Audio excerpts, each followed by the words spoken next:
Just tying in all the pieces that are missing. Timbers that lock together, that goes into a mortise there. Still got that. See, we fitted everything on here. This is the bearing arrangement here. I just have to make oiler caps. We even got an adjustable thrust.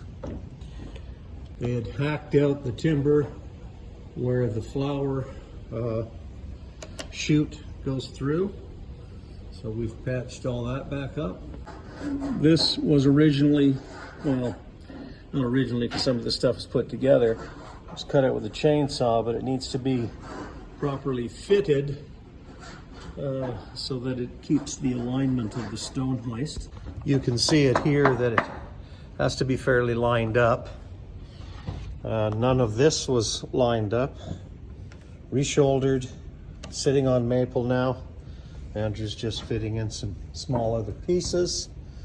We got a few things left to fill in, but not many. So you can sort of see a whole view of everything. So we're trying to get this all cleaned up. During the summer, I'll be working on the big massive wood tooth gear. Thanks for watching.